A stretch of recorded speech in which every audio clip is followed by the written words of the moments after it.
चलिए देखते हैं इस वीक का करंट अफेयर का। तो सबसे पहले जो है बात करते हैं इंडिया में अभी एक चांदीपुर वायरस के बारे में आपने सुना होगा।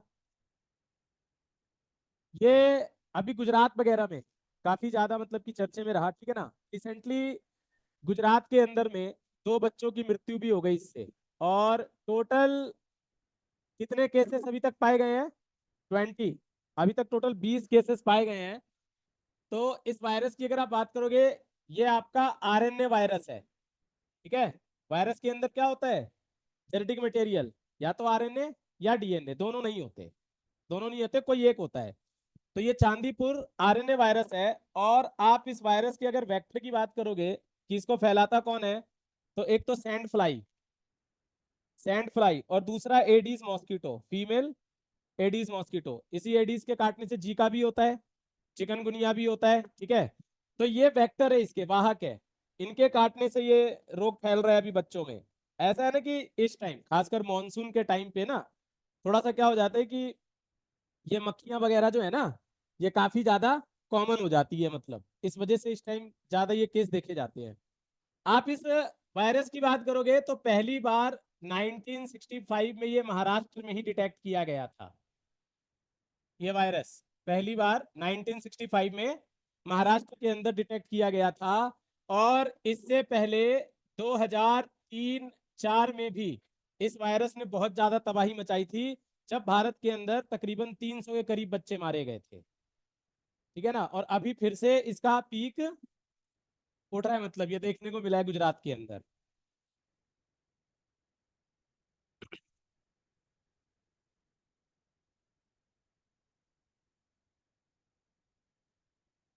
ठीक है, चलें आगे। ये तुम लोग देखो, यूट्यूब पे वीडियो डलेगी, वहां से घर से आराम से उतार लेना, इतना टाइम नहीं होता है, फिर कुछ टॉपिक्स लास्ट में जाके रह जाते हैं।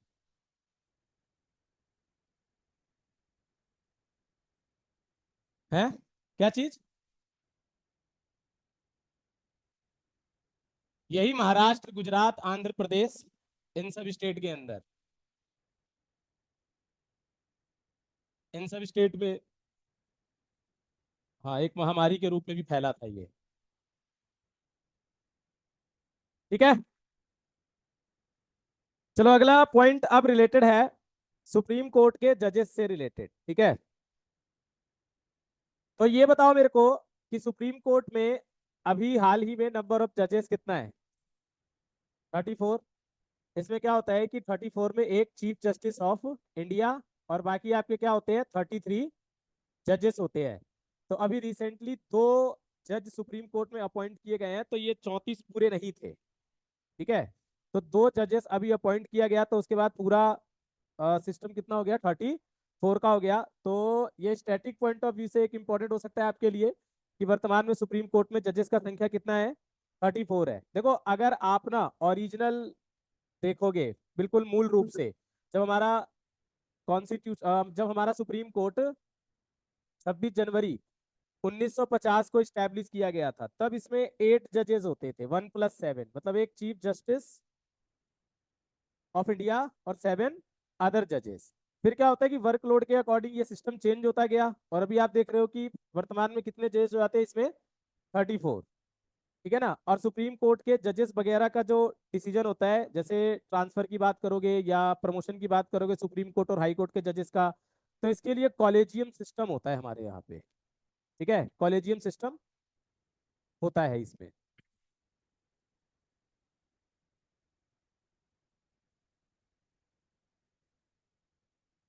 नहीं, टी वाई चंद्रचूड़, ये अभी चीफ जस्टिस ऑफ इंडिया है, ठीक है, अभी यही है। चलो अब अगला पॉइंट, नेक्स्ट पॉइंट पे आते हैं। अभी देखो रिसेंटली ये पाया गया माइक्रोसॉफ्ट, आपने देखा होगा कल के न्यूज में काफी डिस्कशन में था कि माइक्रोसॉफ्ट पूरा का पूरा क्रैश कर गया, मतलब, ठीक है। माइक्रोसॉफ्ट ने, ये क्या होता है, ऑपरेटिंग ऑपरेटिंग सिस्टम होता है, ठीक है। अब जब ये, अब एक बात बताओ, जब ये ऑपरेटिंग सिस्टम पूरी तरह से क्रैश हो जाएगा तो इससे प्रॉब्लम्स क्या आएगी भाई, हमारे यहाँ का बैंकिंग सिस्टम डिस्टर्ब होगा, हमारे यहाँ का फाइनेंशियल सिस्टम पूरा का पूरा, बहुत सारे ऐसी चीजें जो डिस्टर्ब हो जाएंगी। तो ये एक बहुत ही बड़ी प्रॉब्लम है, कोई ये छोटी मोटी प्रॉब्लम नहीं है कि हमें ना ऑपरेटिंग सिस्टम में आत्मनिर्भर बनना चाहिए। ठीक है ना, कि माइक्रोसॉफ्ट जैसी चीज से अपनी डिपेंडेंसी थोड़ी कम करनी चाहिए, खत्म करनी चाहिए। ठीक है, मान लो कभी भूकंप ही आ गया, माइक्रोसॉफ्ट की बिल्डिंग गिरी, कुछ हो गया यहाँ पे, तो आप सोच के देखो कि इंडिया के अंदर में कितना क्राइसिस आ जाएगा है। हाँ, तो नहीं, अगर आप देखोगे भी तो क्या चाइना वगैरह ने अपना बना रखा है, ऐसी बात थोड़ी है, तो आप भी डेवलप कर सकते हो। अभी पीछे मद्रास आईआईटी के द्वारा कुछ ऐसा ऑपरेटिंग सिस्टम डेवलप भी किया गया था, वो मॉडल रखा भी गया था। तो गवर्नमेंट क्या है कि फिर इन चीजों को बढ़ाए। ठीक है, क्योंकि अपना एक ऑपरेटिंग सिस्टम होना बहुत जरूरी है, अगर आप समय को देखोगे तो। ओके, चलिए अगला पॉइंट आता है। एक सिंपल सी बात है, आपसे पूछेगा कि कौन सा ऑपरेटिंग सिस्टम हाल ही में देखा गया था क्रैश कर गया, तो माइक्रोसॉफ्ट। ठीक है, बाकी माइक्रोसॉफ्ट के सीईओ का तो जानते ही होगे आप, हैं?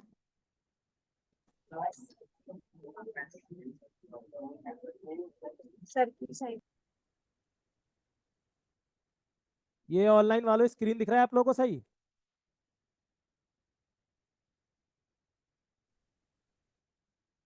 यस सर दिख रहा है।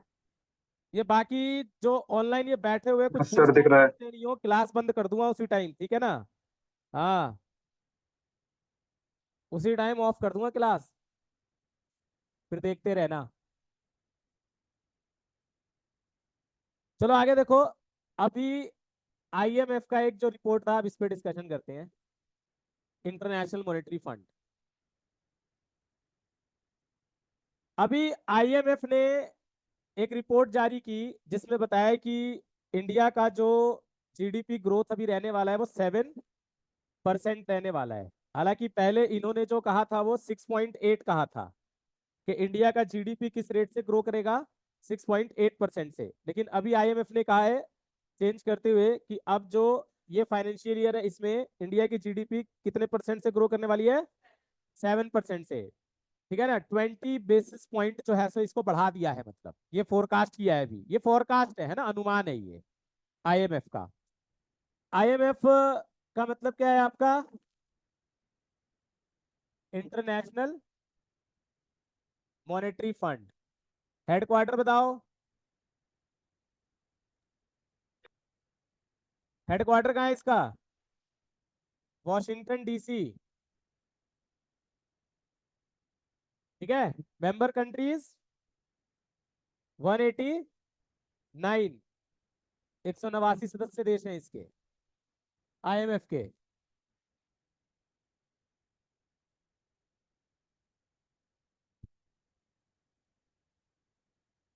7% से ग्रो करेगी।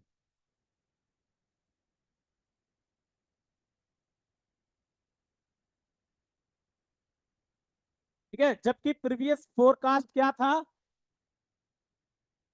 प्रीवियस फोरकास्ट क्या था, 6.8%। समझ आई बात? चलो इसके बाद अब एक जो नया इंजेक्शन अभी इंट्रोड्यूस हुआ, इसके ऊपर बात करते हैं।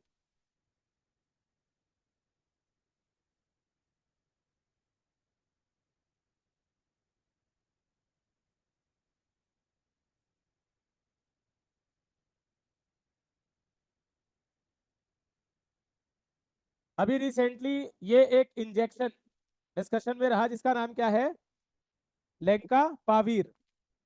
देखो ये एक ट्रायल जो है, एक जीलियड साइंसेस है, उसके द्वारा एक ट्रायल कराया गया।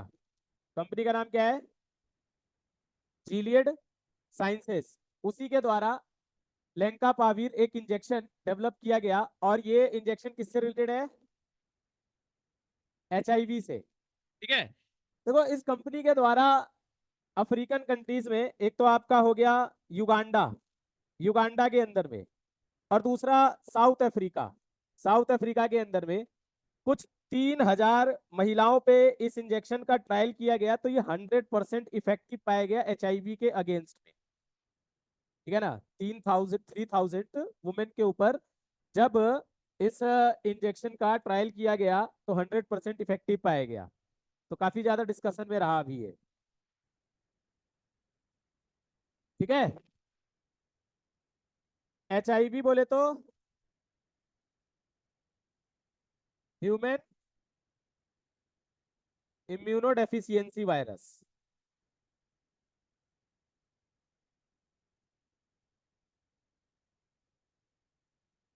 ठीक है, और ये RNA वायरस होता है। समझ आई बात? कैसा वायरस होता है ये? RNA virus. और अभी जो आपको मैंने पीछे चांदीपुर वायरस बताया था, वो भी क्या था? RNA वायरस था। कोविड क्या था? RNA वायरस था। ये सारे आपके RNA वायरस हैं।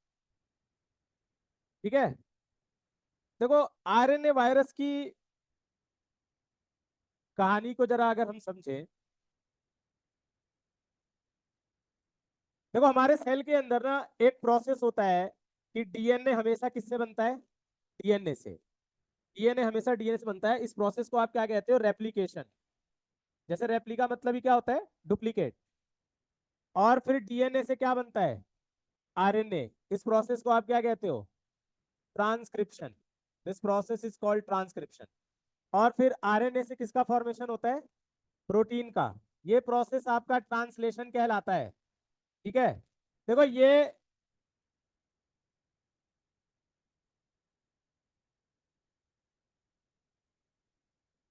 पीछे,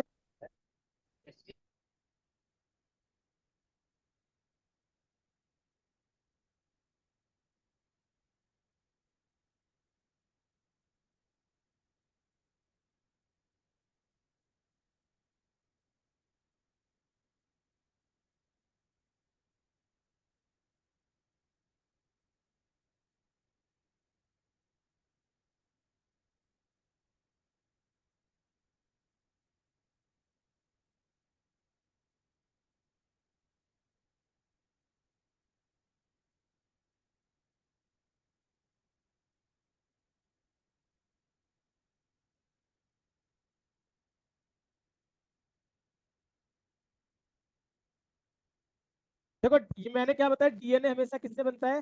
RNA हमेशा किससे बनता है? DNA से।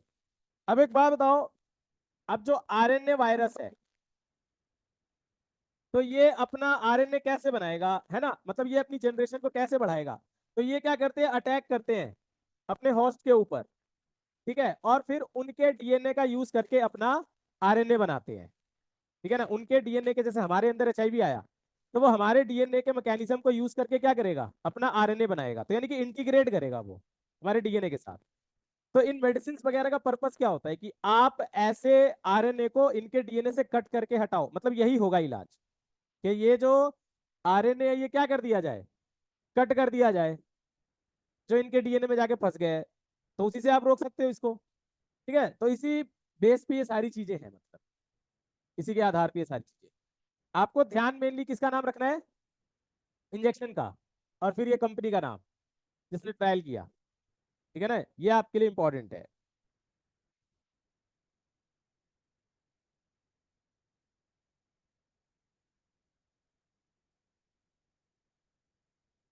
चले आगे। अब एक अभी रिसेंटली हाल ही में बहुत ही एक अजीबो गरीब न्यूज चर्चे में रहा, जैसे जिस पूजा खेड़कर से रिलेटेड। ठीक है, सुन तो लिया ही होगा आप लोगों ने। ठीक है, तो इसने अपने खुद के पैर पे कुल्हाड़ी मारी, मतलब। ठीक है, और सोशल मीडिया ने इस चीज को, मतलब इस करप्शन को या जो भी कह लो, इसको खोलने में बहुत अच्छी भूमिका निभाई, मतलब। ठीक है ना? सोशल मीडिया के थ्रू ये ज्यादा फंसी। अब ये क्या था कि ये एक ना ट्रेनी IAS, अभी थी नहीं प्रॉपर ट्रेनी, मतलब ट्रेनिंग पे थी अभी, 2023 बैच की, 2023 बैच, ये IAS ऑफिसर है। तो ये अभी ट्रेनिंग पे ही थी, और इसने ना सारे की सारी सुविधाएं जो होती है, जो एक सीनियर IAS ऑफिसर को मिलती है, वो इसने लेना शुरू कर दिया था। गाड़ी के ऊपर बत्ती, कांस्टेबल, सिक्योरिटी में सब कुछ, सारा कुछ इसने लेना शुरू कर दिया। अब यही चीजें क्या हुई, जब वायरल हुई किस पे? सोशल मीडिया पे, तो इसमें उंगलियां उठी।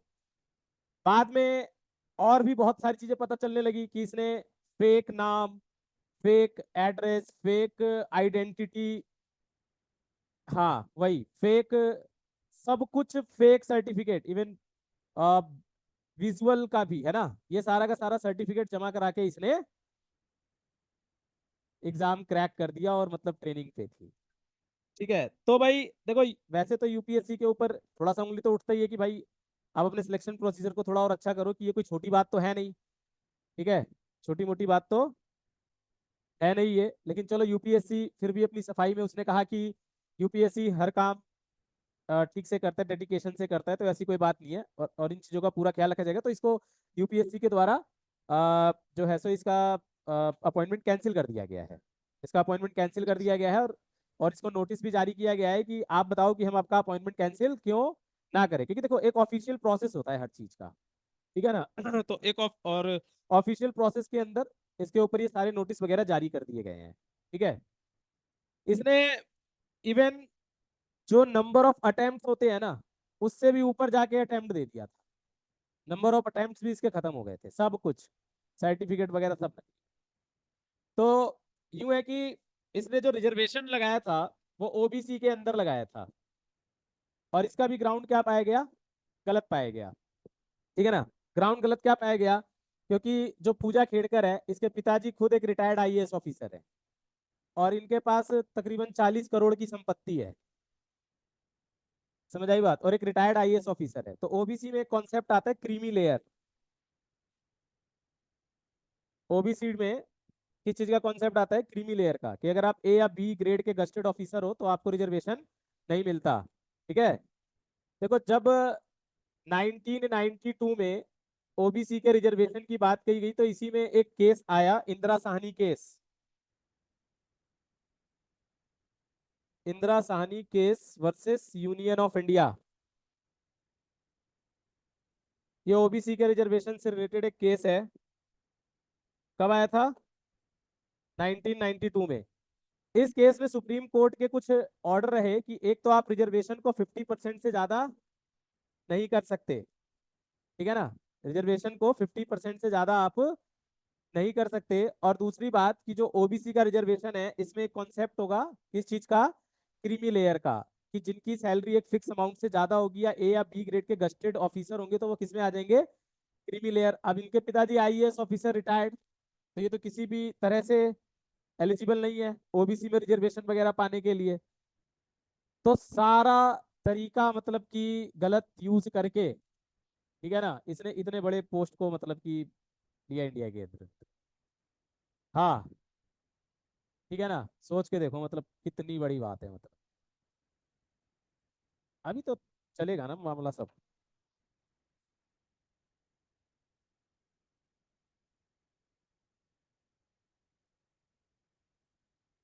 कार्यवाही तो होगी, बहुत तगड़ी होगी।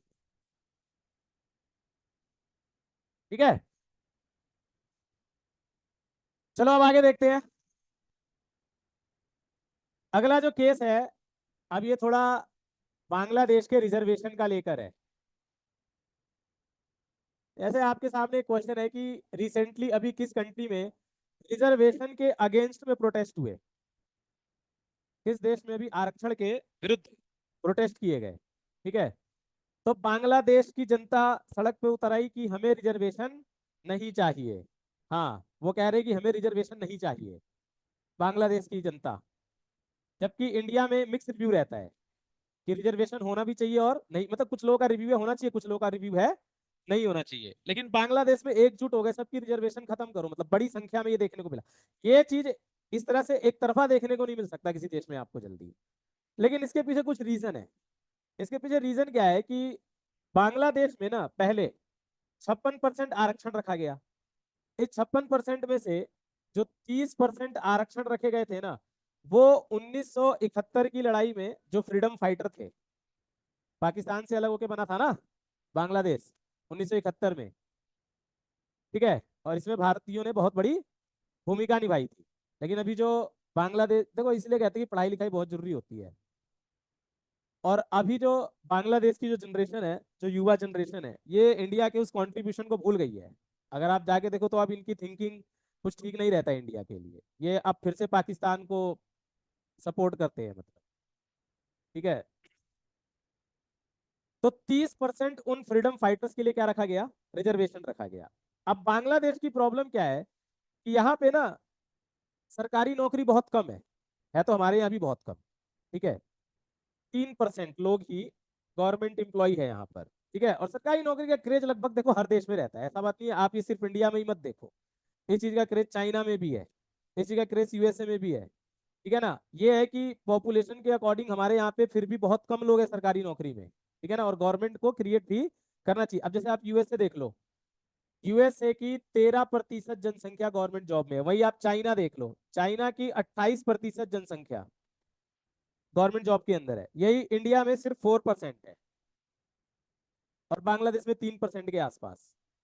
ठीक है, तो यहाँ के लोगों ने रिजर्वेशन के अगेंस्ट आवाज उठा दी, कहा कि ये 30% रिजर्वेशन हमें नहीं चाहिए, ऐसे ही जॉब बहुत कम है, और 56% वैसे ही मतलब क्या हो जा रहा है कि इधर उधर में शिफ्ट हो जा रहा है। तो इस चीज को देखते हुए 2018 में बांग्लादेश में रिजर्वेशन पूरी तरह से खत्म कर दिया गया था।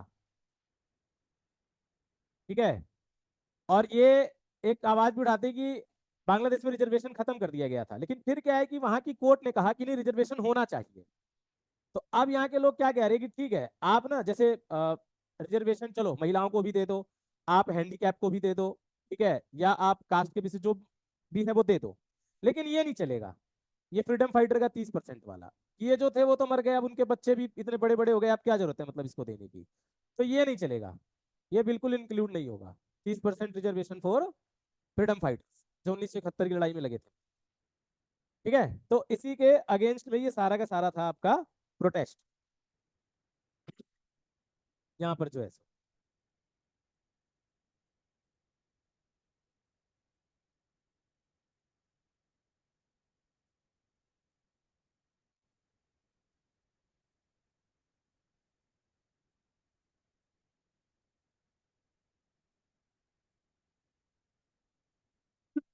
देखो नेक्स्ट अब है, देखो अगले साल 2025 में जो आपका ओलंपिक होने वाला है, ये कौन होस्ट करने वाला है? ये पेरिस में होगा, फ्रांस के अंदर। ठीक है, तो अभी देखो इस को देखते हुए फ्रांस ने एक डिसीजन लिया है कि फ्रांस के जो भी एथलीट होंगे उनको इस ओलंपिक में हिजाब अलाउड नहीं होगा, मतलब हिजाब पे प्रतिबंध लगाया है, मतलब हिजाब अलाउड नहीं होगा एथलीट्स वगैरह के ऊपर। ठीक है, मतलब फ्रांस का कहना है कि हम भाई टोटली सेकुलरिज्म पे हैं, क्या कहते हैं कि सेकुलरिज्म को हम फॉलो करते हैं। France is a secular country, state का कोई रिलीजन नहीं है, इसलिए हम ऐसी चीजों को यहाँ पे प्रतिबंधित कर रहे हैं। है वो अलग मुद्दा है, छोड़ो उसको, पहले इसको देखो जो अभी करंट की बात है। ठीक है, तो उसको क्या किया है कि प्रतिबंधित कर दिया है। ओके, ये देखो, जहां तक हिजाब की बात है, अभी रिसेंटली एक कंट्री ने भी इसे बैन किया था।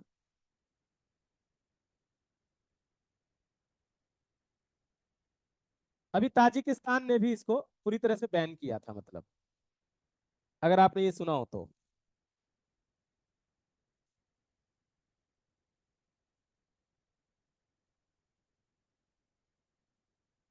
ठीक है ना, देखो ये ताजिकिस्तान की अगर आप बात करोगे, फिर भी ये क्या है कि यहाँ पे 90% पॉपुलेशन क्या है, इस्लाम है। 96% जो पॉपुलेशन है यहाँ पे इस्लाम है, और फिर भी इस देश ने रिसेंटली हिजाब को बैन किया, क्योंकि इसका कहना था कि हिजाब एक एलियन क्लोथ है।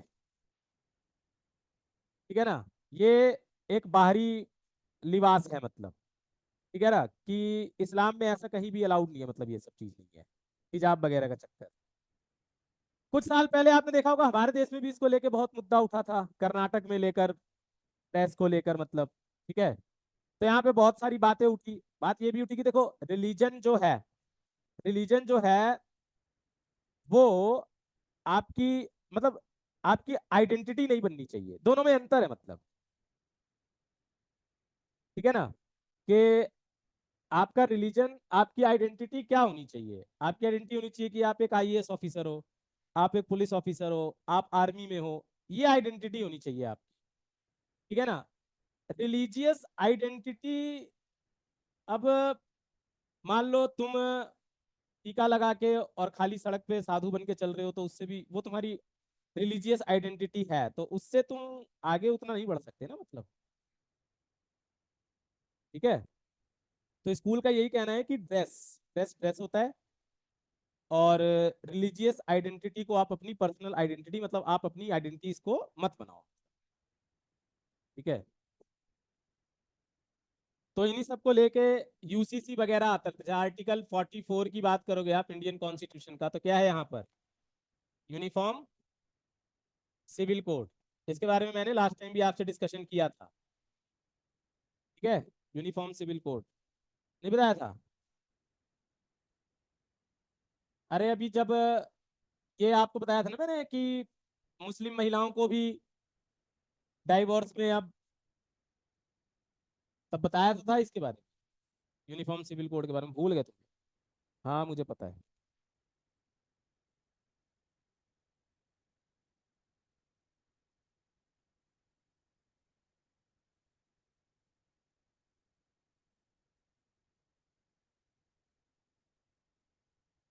चलो आगे आते हैं हम। अब अगला पॉइंट डिस्कस करते हैं मखाना के बारे में, जिसको हम फॉक्स नट कहते हैं इंग्लिश में। मखाना फॉक्स नट, देखो अभी रिसेंटली ना इसका बहुत ज्यादा डिमांड बढ़ा, मतलब मार्केट में पाया गया कि मखाना का जो है सो काफी ज्यादा डिमांड बढ़ा है, क्योंकि लोग इसे बहुत अच्छा मानते हैं अपने हेल्थ के लिए। ठीक है ना। और आजकल लोगों के ना नाश्ते में जुड़ता जा रही है, स्नैक्स वगैरह में जुड़ता जा रहा है, मतलब ये मखाने जो है सो। तो इसलिए ये न्यूज़ वगैरह में रहा। देखो मखाने की जहां तक बात है, तो ये आप मेनली पाओगे कि ट्रॉपिकल एंड सब ट्रॉपिकल रीजन में इनको उगाया जाता है। ट्रॉपिकल उष्ण कटिबंधीय और उपोष्ण कटिबंधीय क्षेत्रों में। ठीक है। तो आपसे एक क्वेश्चन यहाँ पे ये रहेगा, लीडिंग प्रोड्यूसर ऑफ मखाने इन इंडिया, भारत में मखाने का सबसे बड़ा उत्पादक कौन है? बिहार है। ठीक है ना। भारत में मखाने का सबसे बड़ा उत्पादक बिहार स्टेट है।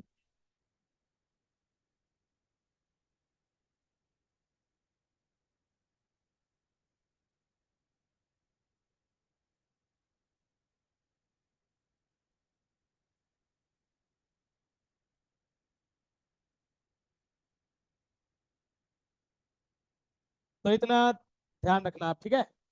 चलो अब आगे देखें। एक हमारे इंडिया में, मतलब कि केरल के कोस्ट पे एक डॉल्फिन की नई प्रजाति पाई गई है। ठीक है। हाँ, डॉल्फिन का, डॉल्फिन कह रहा हूँ, सॉरी, डॉल्फिन नहीं, शार्क, सॉरी, डॉग फिश। फिर से बता रहा हूँ, डॉल्फिन नहीं, डॉग फिश। इसको आप शार्क भी कहते हो। हाँ, तो केरल के कोस्ट पर अभी एक नई प्रजाति पाई गई है, न्यू स्पीशीज पाया गया है डॉल्फिन का। है, डॉल्फिन नहीं, sorry, dog fish, shark shark. Kerala के कोस्ट पे न्यू स्पीशीज। तो इसका आप नाम लिख लेना, स्क्वेलस हीमा। स्क्वेलस हीमा, ये इसका साइंटिफिक नेम रख दिया गया है, मतलब स्क्वेलस हीमा।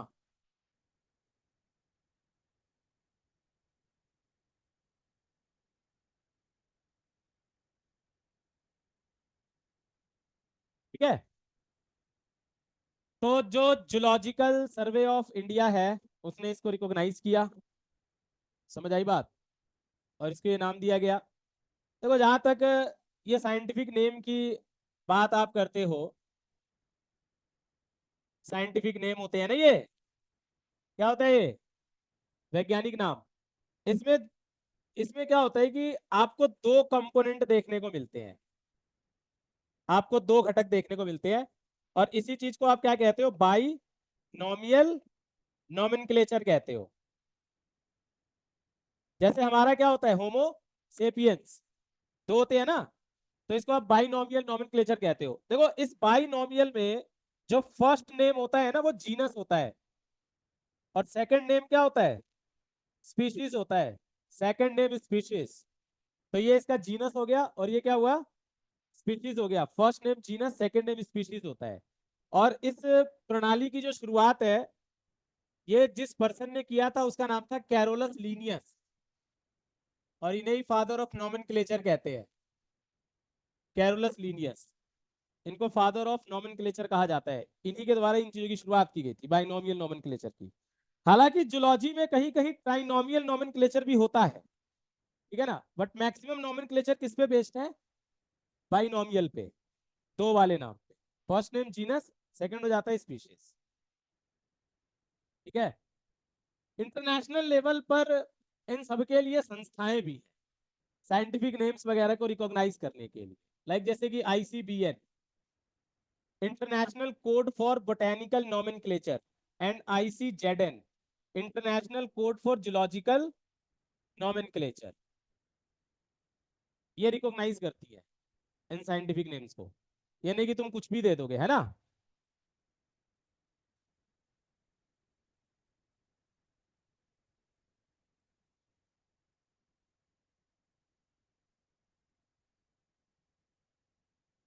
हो गया। अगला पॉइंट, अब एक्सरसाइज पिच ब्लैक के बारे में डिस्कशन करते हैं।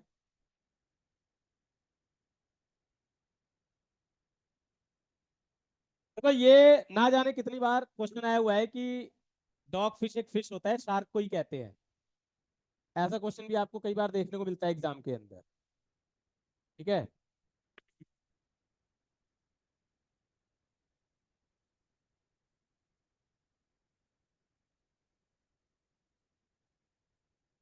Exercise pitch black.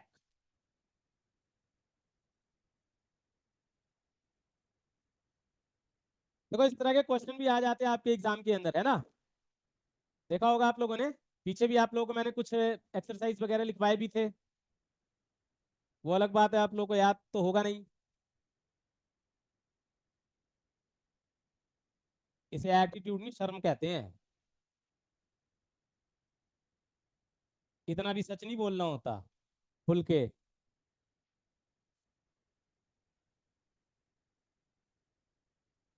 देखो एक तो ये एक्सरसाइज पिच ब्लैक किससे रिलेटेड है, एयरफोर्स। जनरली मैं आपको ये कहता हूँ कि ये ध्यान रखो किस से रिलेटेड है और कहाँ हुआ, ठीक है, किस कंट्री के बीच में हुआ। तो अभी ये ऑस्ट्रेलिया के अंदर में, ऑस्ट्रेलिया के डार्विन नाम की जगह पर ये एक्सरसाइज कंडक्ट किया गया। और इसमें पार्टिसिपेट किसने किया फिर, एक तो इंडियन एयरफोर्स आईएएफ, और दूसरा रॉयल ऑस्ट्रेलियन एयरफोर्स राफ, वहां के एयरफोर्स का नाम है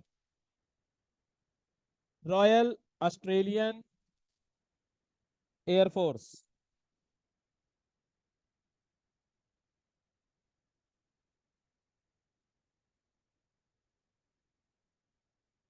इन एयरफोर्स ने पार्टिसिपेट किया।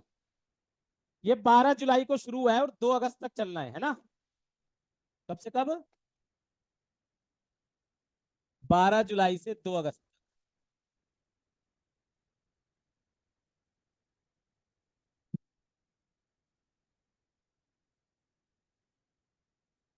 अभी रिसेंटली ऑस्ट्रेलिया को लेके पीछे भी एक न्यूज था ना कि हम ऑस्ट्रेलिया का अभी तक का सबसे बड़ा सैटेलाइट लॉन्च करने जा रहा है इसरो।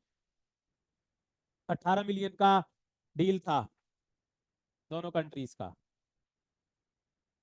तो वो चीजें भी हमने पढ़ी थी।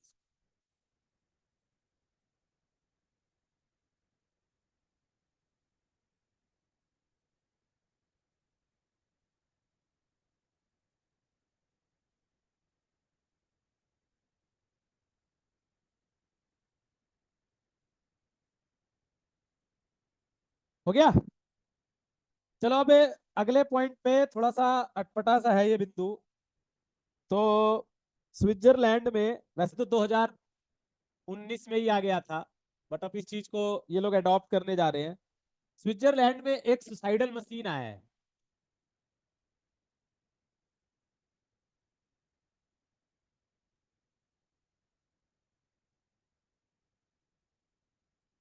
ठीक है। ये मशीन, अगर कोई व्यक्ति सुसाइड करने की इच्छा रखता है तो ये मशीन उसे बिना दर्द के मृत्यु दे देती है। ठीक है।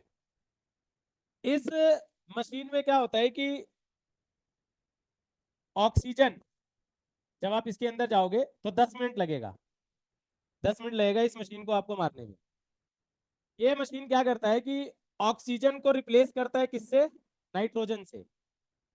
ठीक है। ये मशीन ऑक्सीजन रिप्लेस करता है नाइट्रोजन से, और इस तरह से फिर ऑक्सीजन नहीं होगा तो ऑब्वियस सी बात है, फिर क्या होगा? डेथ हो जाएगी। ठीक है।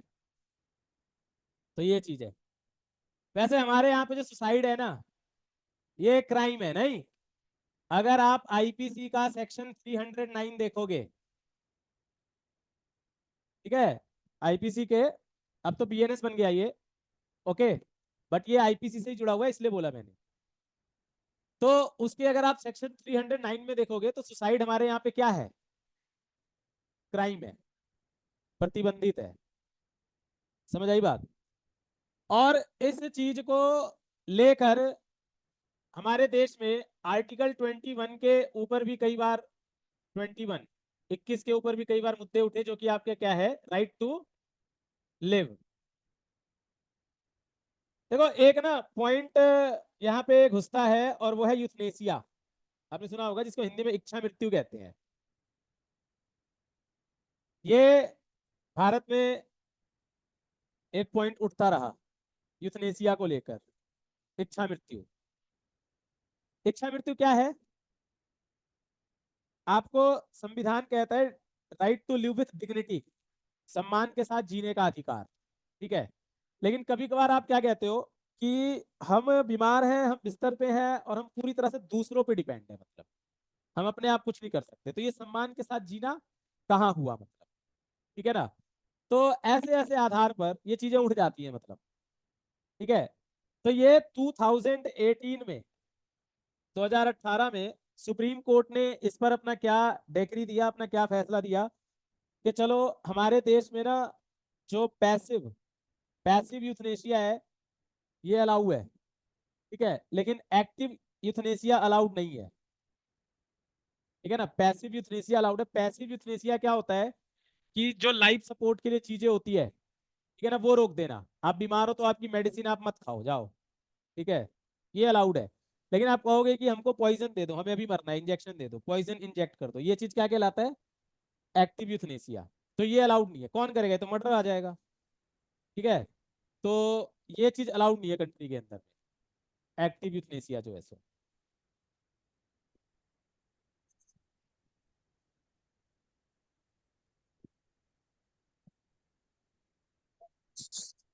सुसाइड का एक मैंने आपको साउथ कोरिया का भी बताया था लास्ट टाइम। हाँ। और साउथ कोरिया दुनिया के उन देशों में से है जहां पे सुसाइड रेट बहुत हाई है, ड्यू टू वर्कलोड। वर्कलोड एक मेजर वजह है। और जो रोबोट ने सुसाइड किया वो भी किसकी वजह से किया? वर्कलोड की वजह से किया। पहला रोबोट बना वो है।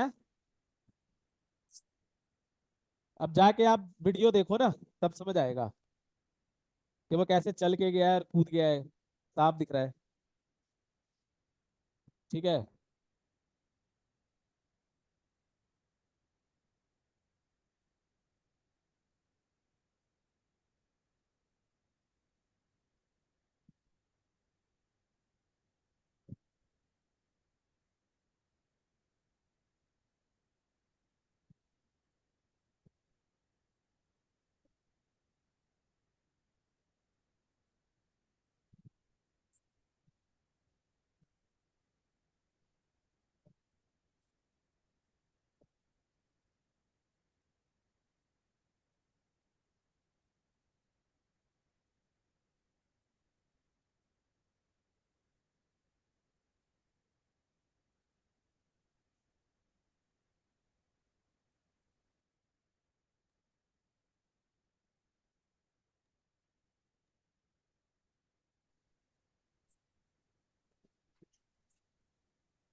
ये हो गया। चलो आगे देखते हैं।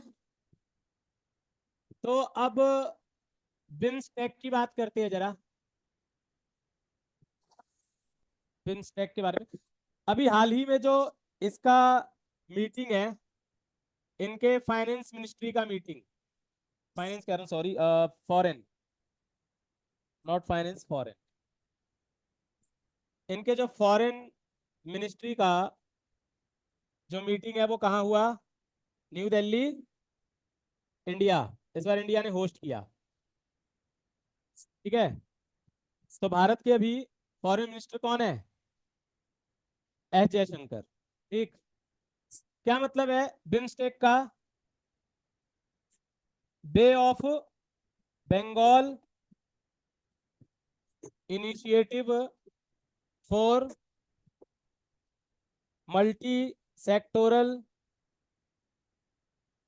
Technology and economic corporation.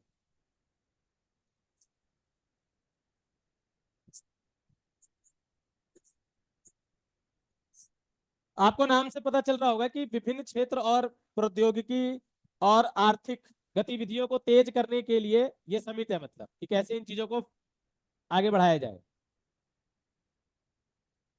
ठीक है। तो इसमें कितने कंट्रीज हैं? इसमें 7 कंट्रीज है। कौन कौन से हैं? ये देखो, बे ऑफ बंगाल के आसपास का ही होगा ना, नाम से तो पता चल रहा होगा आपको ना, है ना।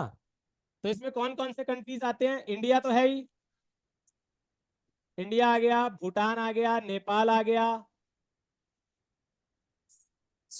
बांग्लादेश, म्यांमार, थाईलैंड,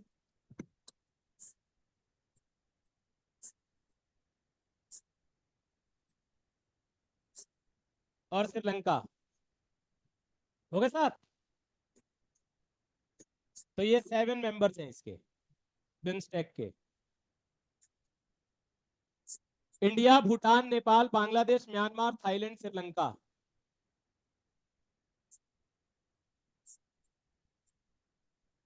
तो क्या हो गया फिर?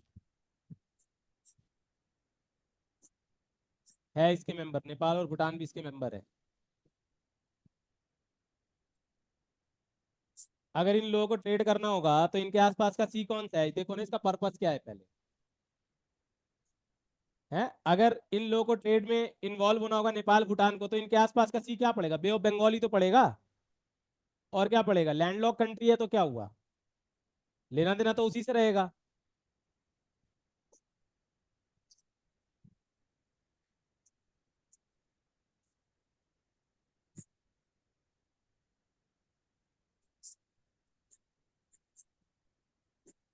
ये चीज समझ आ गई?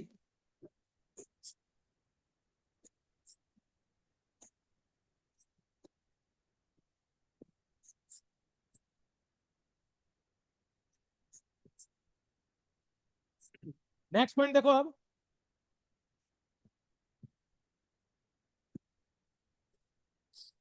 एक विजिंसम पोर्ट डिस्कशन में रहा, देखते हैं कि क्या है स्टेटेड पॉइंट। सबसे पहले तो ये पोर्ट कहाँ उपस्थित है? केरला, केरला में है। ये एक, इसका जो निर्माण है वो पब्लिक प्राइवेट,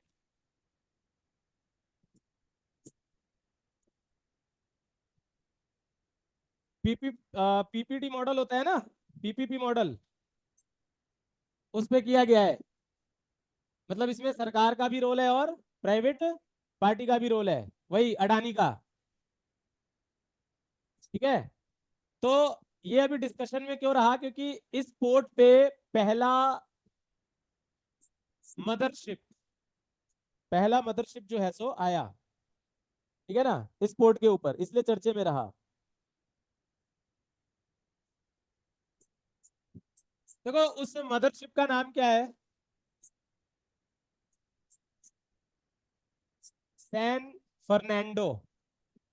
अब ये मदरशिप क्या होते हैं? ये बहुत बड़े होते हैं, मतलब ये एक ऐसे व्हीकल है जो कई व्हीकल कैरी कर सकते हैं अपने ऊपर, बहुत बड़े बड़े शिप होते हैं, इसलिए नाम क्या पड़ा हुआ है? मदरशिप पड़ा हुआ है। तो इनको कैरी करना भी किसी पोर्ट के लिए छोटी मोटी बात नहीं है मतलब, ठीक है ना। तो यहाँ पे स्टेट का नाम बस आप ध्यान रखना, किस स्टेट के अंदर है, केरला के अंदर, ठीक है ना।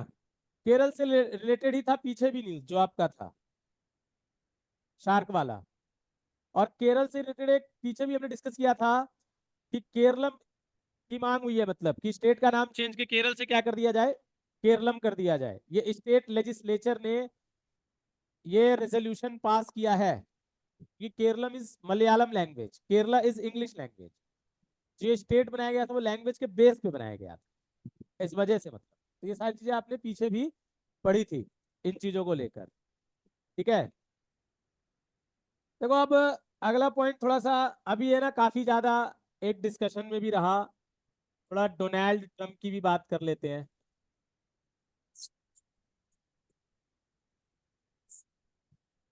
डोनाल्ड ट्रंप, अभी यूएस इलेक्शन चल रहा है, मतलब इलेक्शन का कैंपेनिंग चल रहा है। इलेक्शन तो नवंबर में होना है यूएस के अंदर, ठीक है। तो आप देखोगे यूएस क्या है कि टू पार्टी कंट्री है ना। एक वहां पे क्या होता है आपका रिपब्लिकन पार्टी, और दूसरा कौन सा, डेमोक्रेटिक पार्टी।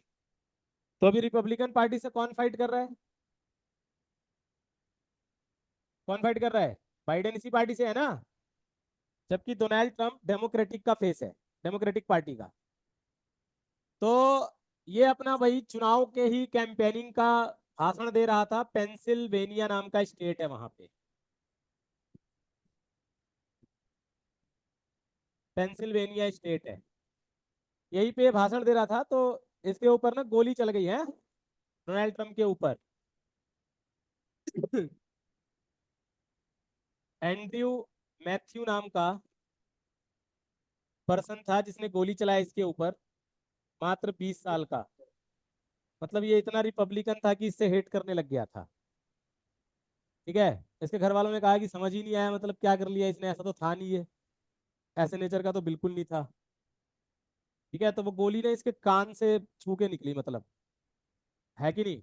और सोचो कि अगर 1 इंच भी वो गोली इधर हो जाती, तो आप सोच नहीं सकते कि यूएस में सिविल वॉर खड़ा हो जाता पूरा का पूरा, दूसरा सिविल वॉर, नहीं, पूरा का पूरा एक सिविल वॉर खड़ा हो जाता यूएस में, मार धाड़ पता नहीं क्या क्या मच जाता, मतलब जो भी रिपब्लिकन सपोर्टर होते डोनाल्ड ट्रंप के वो सब यही काम शुरू कर देते। तो ये कोई छोटा मोटा स्टेप नहीं था, मतलब अगर आप इसे देखो तो।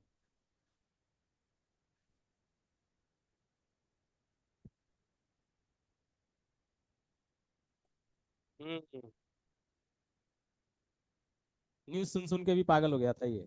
और बहुत सारी चीजें हैं जो ऐसे निकल के आई हैं, मतलब, ठीक है।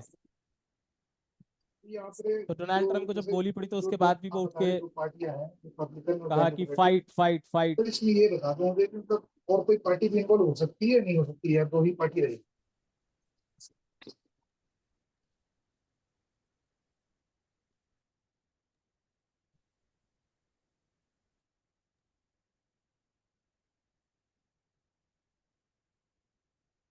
चले आगे चले। चलो आप कुछ समय पहले एकलव्य मॉडल रेजिडेंसी स्कूल, ये कुछ डिस्कशन में रहा, देखते हैं कि इसका क्या मैटर रहा। इसको आप शॉर्ट में क्या कहते हो, EMRS। स्टूडेंट्स वगैरह इसका वैकेंसी आता है, भरते भी है, मतलब, ठीक है। देखो अभी अभी कुछ दिन पहले ना इसके इसकी वैकेंसीज आई थी, कुछ समय पहले EMRS में टीचर्स की वैकेंसी आई थी, लोगों ने भरा भी। और इसमें जो हिंदी बेल्ट के जो लोग अपॉइंट हुए हैं, मतलब जिनका सिलेक्शन हुआ है, तो उनका कहना है कि हम बिल्कुल साउथ में नहीं जाएंगे, हमको अपॉइंटमेंट वहां पे नहीं चाहिए, प्रोटेस्ट करते हैं, मतलब इस चीज को लेकर वो कह रहे हैं कि खाने की दिक्कत हो जाती है, खाने पीने की, पूरा कल्चरल चेंज देखने को मिल जाता है ना, मतलब तो इन सब का दिक्कत हो जाता है, जिसकी वजह से ये अपॉइंटमेंट हमारा वहां के लिए कैंसिल किया जाए, मतलब, ठीक है। आप जहां तक बात करोगे इस स्कूल की, तो ये पूरा किसके अंदर आता है, सेंट्रल गवर्नमेंट, यही लोग हायर करते हैं टीचर्स वगैरह सब कुछ, ठीक है। और इसका पर्पस क्या है, एकलव्य मॉडल रेजिडेंसी स्कूल का पर्पस क्या है? आदिवासी बच्चे जो होते हैं, शेड्यूल ट्राइब्स, ठीक है ना, इनके बच्चों को पढ़ाना। देखो एक चीज और, शेड्यूल ट्राइब्स के लिए होता है ये, ठीक है। देखो इसमें ना एक चीज और, क्या कि शेड्यूल ट्राइब के बच्चों को अगर आप पढ़ा रहे हो तो ये भी ज्यादा अच्छा है कि आप जो लैंग्वेज वो आसानी से समझ सकते हैं उसमें एजुकेशन दो। तो यानी कि जो लोकल हायरिंग है ना, वो इसको और ज्यादा इफेक्टिव भी बना सकती है अगर देखा जाए तो, ठीक है ना। अगर हम अपने व्यूज को देख रखें इसमें तो, ठीक है ना। तो इस चीज को भी देखते हुए कोई ये स्टेप अगर गवर्नमेंट लेती है तो फिर ठीक ही है, कोई गलत नहीं है मतलब, ठीक है ना। क्योंकि ट्राइबल बच्चे हैं, इतने एडवांस वगैरह भी नहीं होते, और लैंग्वेज बहुत मैटर करता है ना।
बाकी अगली बार से निकालता हूँ जरा, ठीक है ना, कुछ लोगों को मना ही करना पड़ेगा सीधा सीधा आने के लिए क्लास में।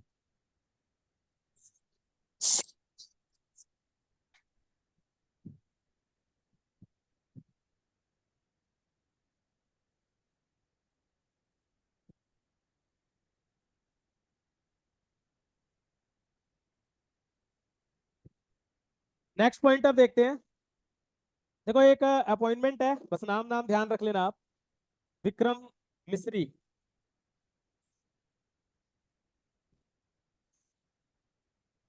इनको अभी फॉरेन सेक्रेटरी अपॉइंट किया गया है, विदेश सचिव।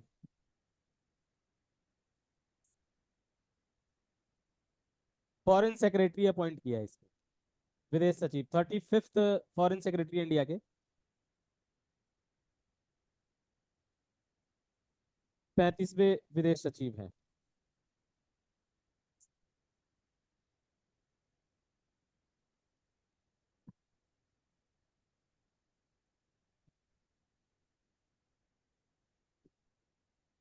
ओके, चलो अब अगला पॉइंट आता है सस्टेनेबल डेवलपमेंट गोल से रिलेटेड।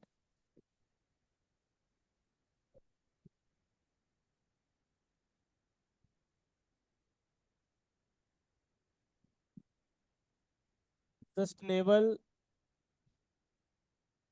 डेवलपमेंट गोल,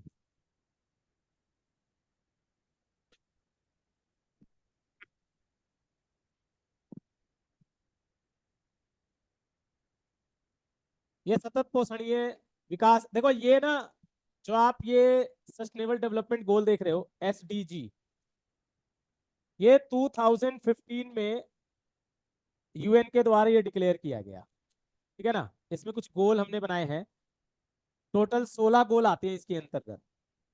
इसके अंतर्गत टोटल कितने गोल आते हैं?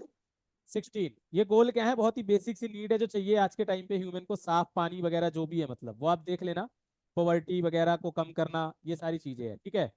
तो ऐसे 16 गोल्स यूएन ने 2015 में डिक्लेयर किया, और इसको जो अचीव करने का टारगेट है वो कौन से ईयर तक है? 2030 तक, 2030 तक इसको अचीव करने का टारगेट बनाया गया है, मतलब, ठीक है ना। सस्टेनेबल डेवलपमेंट क्या होता है? सतत पोषणीय विकास, एक ऐसा विकास जो आने वाली जनरेशन का भी ख्याल रखें, मतलब ठीक है ना, बहुत ज्यादा पॉल्यूशन वगैरह ना हो, ठीक है, सस्टेन रहे चीजें। तो 2030 तक इसको अचीव करने का टारगेट बनाया गया। तो देखो हाल ही में ना इसके ऊपर अभी नीति आयोग ने एक रिपोर्ट जारी की रिसेंटली, हमारे मतलब इंडिया इस पे कैसा वर्क कर रहा है, मतलब ठीक है ना, इस गोल को लेके इंडिया कैसा काम कर रहा है। तो इस चीज के ऊपर नीति आयोग ने अपना एक रिपोर्ट जारी किया। तो नीति आयोग के द्वारा अभी हमारे देश को 100 में से 71 मार्क्स दिए गए, कि मतलब जिस तरह मतलब पिछली बार से जब 2018 में जो रिपोर्ट आई थी ना नीति आयोग की, उससे ये कहीं ज्यादा इम्प्रूवमेंट पाया गया है, मतलब उससे कहीं ज्यादा इम्प्रूवमेंट पाया गया है इसमें। तो अभी जो नीति आयोग ने जारी किया है मार्क्स कितना, 100 में से 71, कि हम किस तरह से इसको अचीव करने में अभी लगे हुए हैं, मतलब ठीक है। स्टैटिक पॉइंट ऑफ व्यू से अगर नीति आयोग के बारे में देखा जाए, ये आपका होगा नेशनल इंस्टीट्यूट फॉर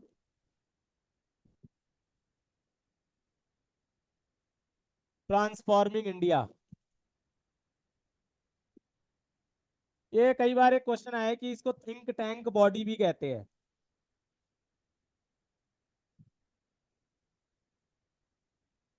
इसी को थिंक टैंक बॉडी भी कहा जाता है, इसका दूसरा नाम है। तो ये पहले हमारे देश में क्या होता था कि प्लानिंग कमीशन होता था 5 ईयर प्लान बनाने के लिए। यही प्लानिंग कमीशन 1 जनवरी 2015 को रिप्लेस हो गया किसके द्वारा,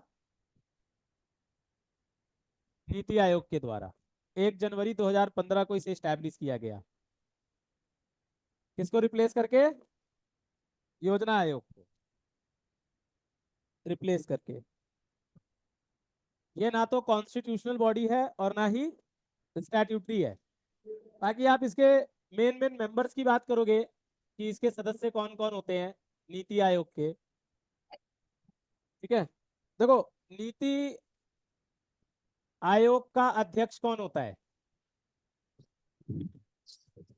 एक्स ऑफिशियो चेयरमैन कौन होता है इसका, प्राइम मिनिस्टर। इसमें एक डेप्यूटी चेयरमैन का भी पोस्ट होता है, अगर आप वर्तमान में बात करोगे तो सुमन बेरी है, सुमन बेरी, ये वर्तमान में नीति आयोग के डेप्टी चेयरमैन है। इसमें एक सीईओ का भी पोस्ट होता है, BVR सुब्रमण्यम, रिसेंटली इस पद पर है। इसमें 4 कैबिनेट मिनिस्टर भी होते हैं, ये फिक्स नहीं होता, ये बदलते रहते हैं, 4 कैबिनेट मिनिस्टर, ठीक है। इसमें CM of all state UTs या एडमिनिस्ट्रेटर्स कह लो, ये सारे इसके मेंबर्स होते हैं। ये सब नीति आयोग के मेंबर्स माने जाते हैं, ये सब आते हैं इसमें।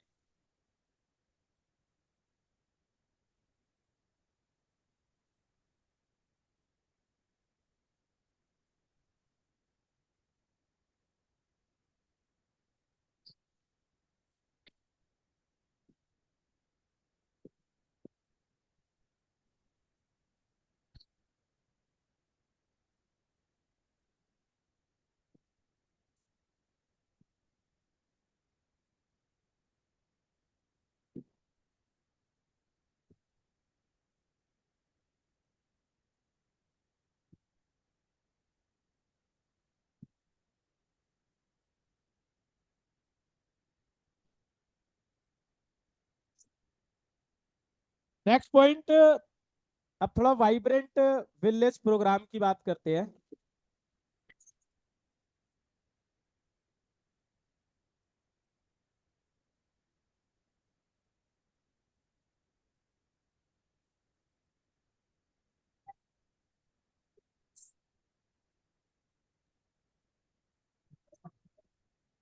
देखो ये जो प्रोग्राम है अभी किस तरह से ठीक से वर्क कर रहा है नहीं कर रहा है, कैसे इम्प्लीमेंट हो रहा है, इन सबों का रिव्यू किसके द्वारा किया गया, होम मिनिस्टर अमित शाह के द्वारा इन चीजों का रिव्यू किया गया।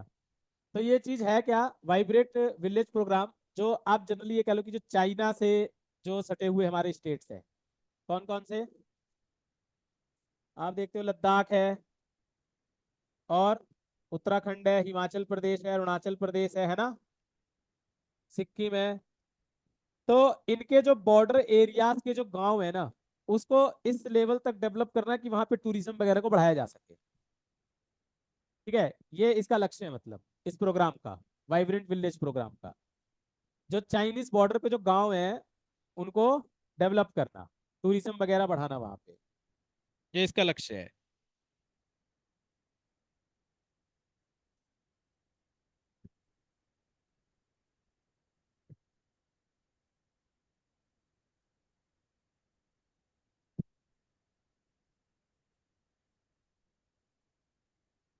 लिखा तो था अभी।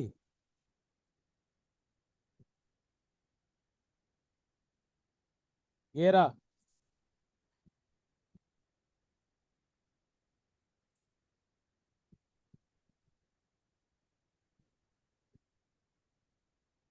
क्या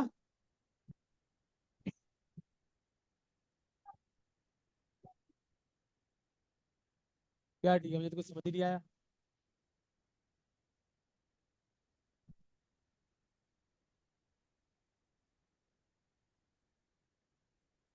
अच्छा,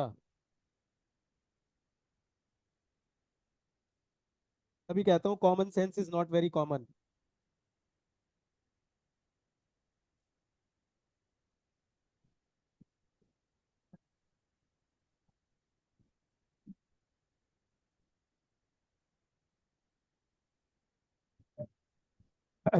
ठीक है, एक लास्ट पॉइंट और है अब, वो लिख लो। एक अभी देखो आईसीएआर ने डिक्लेयर किया है।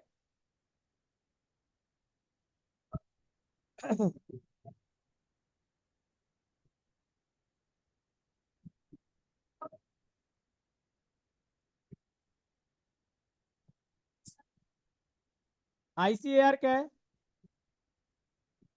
Indian council for agriculture research. तो एग्रीकल्चर वगैरह से रिलेटेड रिसर्च वगैरह करता है, जैसे हाइब्रिड प्लांट्स वगैरह सुनते हो ना, ये सब बनाना। ठीक है, देखो अभी आईसीएआर ने ये डिक्लेयर किया है कि ये 56 पौधों के ना कुछ 323 न्यू वेराइटीज,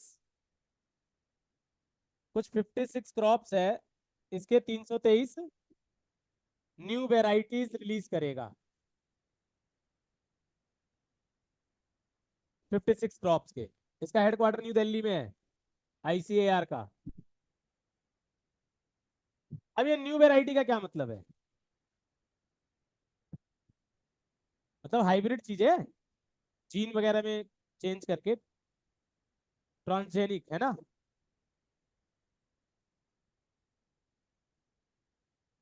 जैसे इसके बहुत सारे एग्जांपल्स भी आप अक्सर न्यूज वगैरह में सुनते रहते हो इस तरह के, हाइब्रिड की बात करोगे जीन की तो। जैसे आपने बीटी कॉटन का नाम सुना होगा। बीटी कॉटन क्या चीज होता है ये? है, जैसे आपने पोमैटो सुना होगा। देखो बीटी कॉटन, यहाँ पे बीटी एक बैक्टीरिया है, इसका मतलब है बैसिलस थ्यूरेनजेनेसिस।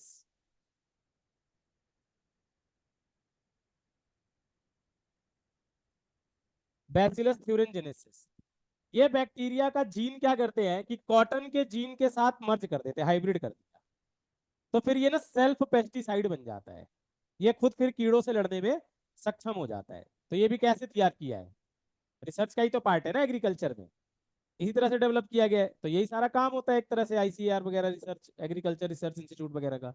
टोमेटो क्या है? एक ऐसा पौधा, एक ही पौधे में जमीन के अंदर आप पाओगे पोटैटो, और जमीन के ऊपर क्या पाओगे? टोमेटो पाओगे, एक ही पौधे में टोमेटो। इसी तरह से डेवलप किया गया है। आपने गोल्डन राइस का नाम सुना होगा। गोल्डन राइस भी इस रिसर्च का एक उदाहरण है। क्या होता है गोल्डन राइस? गोल्डन राइस किस चीज का अच्छा सोर्स होता है? विटामिन ए का। तो ये जो न्यूट्रिशनल वैल्यू इसकी बढ़ाई गई है, वो कैसे बढ़ाई गई है? रिसर्च के द्वारा, मतलब कि साइंटिफिक अप्रोच के ही द्वारा बढ़ाई गई है, वैज्ञानिक तरीके से।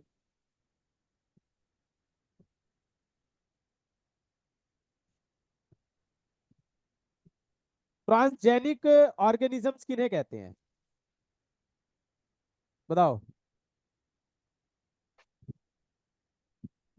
है,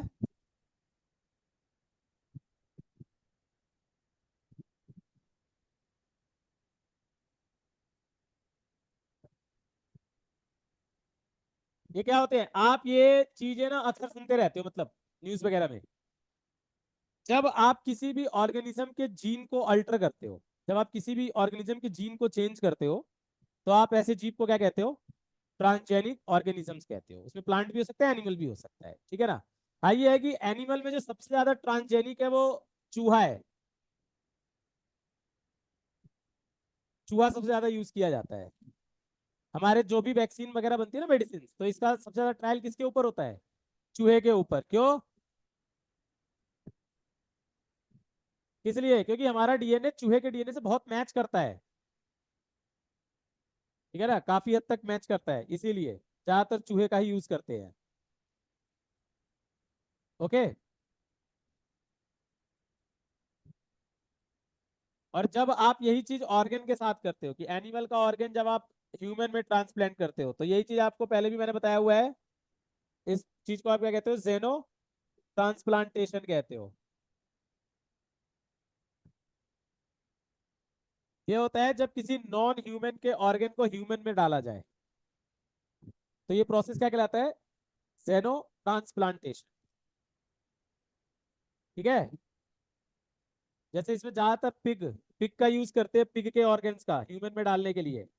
बहुत बहुत बड़े लेवल पे अभी तक ये उतना सक्सेस नहीं रहा है, लेकिन अमेरिका वगैरह में बहुत ऐसे रिसर्च किए जा चुके हैं। पिग का इसलिए यूज करते हैं क्योंकि पिग के ऑर्गन का साइज हमारे ऑर्गन के बराबर होता है। साइज भी तो मैटर करेगा ना, है, तुम हाथी का दिल इंसान में डाल दोगे, साइज देखो ना।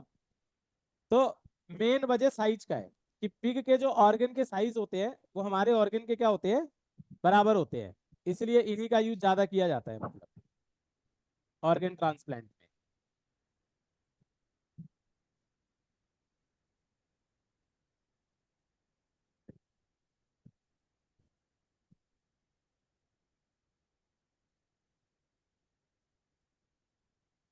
ठीक है। अच्छा, अभी हाल ही में एक चीज आपने देखा होगा कि जो सिक्योरिटी काउंसिल है, एक तो उसकी प्रेसिडेंसी अभी रशिया को मिली है, ठीक है। वो फिक्स होता है कि इतने टर्म बाद 5 परमानेंट मेंबर है ना उसके, 15 मेंबर है, तो वो अपने आप फिक्स होता है। तो अभी उसकी प्रेसिडेंसी किसको मिली है, रशिया को। और अभी इसमें 2 तरह के मेंबर होते हैं सिक्योरिटी काउंसिल में।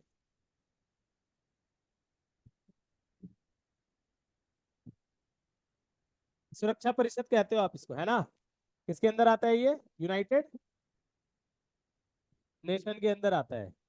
तो इस सुरक्षा परिषद में टोटल 15 सदस्य होते हैं। इसमें से 5 क्या होते हैं, परमानेंट, वही जो न्यूक्लियर पावर वाले थे शुरुआत में, कौन कौन से, चाइना, यूएसए, और ब्रिटेन, और रशिया, और फ्रांस। ये आपके परमानेंट मेंबर है। जबकि इसके अलावा ना, इसमें 10 क्या होते हैं, नॉन परमानेंट। और इसका और इनका टेन्योर कितना होता है, 2 इयर्स का। ये 2 साल के लिए होते हैं। अभी अभी पाकिस्तान सिक्योरिटी काउंसिल के नॉन परमानेंट ग्रुप का मेंबर बना है, मतलब पाकिस्तान बना है, अभी बनेगा, मतलब शायद बनेगा या बन गया होगा, जो भी है, लेकिन उसका बारी है आने का।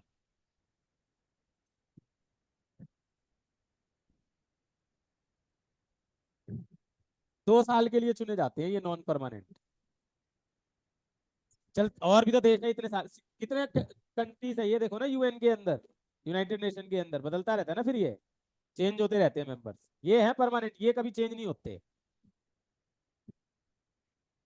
इंडिया यहाँ पे आता है।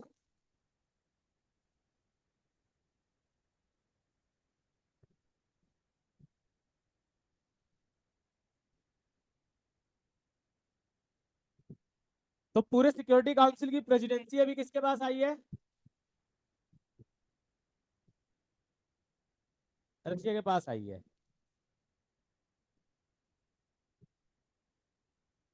अभी नरेंद्र मोदी जो हमारे पीएम है, वो विजिट भी किए थे ना रशिया 2019 के बाद।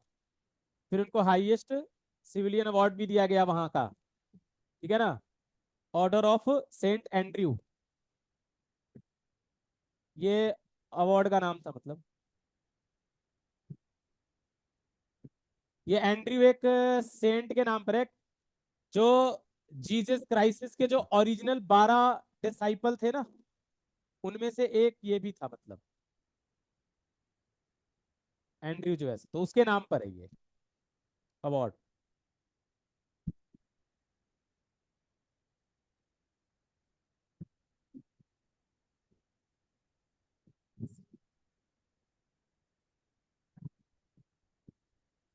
नहीं नहीं, ज्यादा नहीं, एक आदमी का ही होता है। शिफ्ट होता रहता है ये। ठीक है, चलो आज के लिए अब इतना ही। अब मिलते हैं अगली क्लास में, ठीक है।